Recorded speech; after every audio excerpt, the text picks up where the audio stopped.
Hi hello friends, ನಾನು ನಿಮ್ಗೆ ಇವತ್ತು ಹೇರ್ ಫಾಲಿಂಗ್ ರೆಮಿಡಿ ಹೇಳ್ತೇನೆ ನೋಡ್ರಿ. ಹೋಮ್ ಮೇಡ ನೀವು ಮನೆಯೊಳಗನ ಸಿಂಪಲ್ಲಾಗಿ ಹೇರ್ ಫಾಲ್ ಆಗೋದನ್ನು ಕಂಟ್ರೋಲ್ ಮಾಡ್ಬೋದು. ಇದು ಲಿಂಬು ಜ್ಯೂಸ್ ತೊಗೊಂಡೆ ನೋಡ್ರಿ ನಾನು.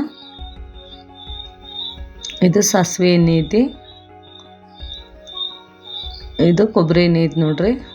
ನಿಮ್ಮ ಹತ್ರ ಸಾಸಿವೆ ಎಣ್ಣೆ ಇರ್ದಿದ್ರೆ ನೀವು ಕೊಬ್ಬರಿ ಎಣ್ಣೆನೂ ಹಾಕ್ಬೋದು. ಇದು ನಾನು ಅರ್ಧ ಲಿಂಬು ಜ್ಯೂಸ್ ತೊಗೊಂಡೆ ನೋಡ್ರಿ.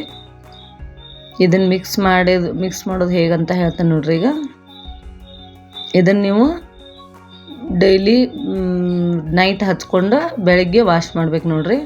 100% ಇದರಲ್ಲೇ ಡ್ಯಾಂಡ್ರಫು ಕಮ್ಮಿ ಆಗ್ತೈತಿ, ಹೇರ್ ಫಾಲಿಂಗು ಕಮ್ಮಿ ಆಗ್ತೈತಿ. ಹೆವಿ ಹೇರ್ ಫಾಲಿಂಗ್ ಇದ್ರೆ ನೀವು ಇದು ಹಚ್ಚಿ ಮಸಾಜ್ ಮಾಡೋಕ್ಕೆ ಹೋಗ್ಬೇಡ್ರಿ ಫ್ರೆಂಡ್ಸ್. ಈ ರೀತಿ ನಾನು ಕೊಬ್ಬರಿ ಎಣ್ಣೆ 1 ಸ್ಪೂನ್ ತೊಗೊಂಡೇನಿ, ಸಾಸಿವೆ ಎಣ್ಣೆ 1 ಸ್ಪೂನ್ ತೊಗೊಂಡೇನಿ ನೋಡ್ರಿ. ಇದೇ ಕ್ವಾಂಟಿಟಿ ಒಳಗೆ ಮಿಕ್ಸ್ ಮಾಡಿರಿ ಫ್ರೆಂಡ್ಸ್. ನೀವು ಡೈಲಿ ನೈಟ್ ಹಚ್ಚಿ ಬೆಳಗ್ಗೆ ವಾಶ್ ಮಾಡಿರಿ. ಡ್ಯಾಂಡ್ರಫ್ ಕೂಡ ಕಮ್ಮಿ ಆಗ್ತೈತಿ ಇದರಲ್ಲೇ. 10 ವರ್ಷ ಮೇಲಿನವರು ಯಾರೂ ಯೂಸ್ ಮಾಡ್ಬೋದು ರೀ. Thank you friends.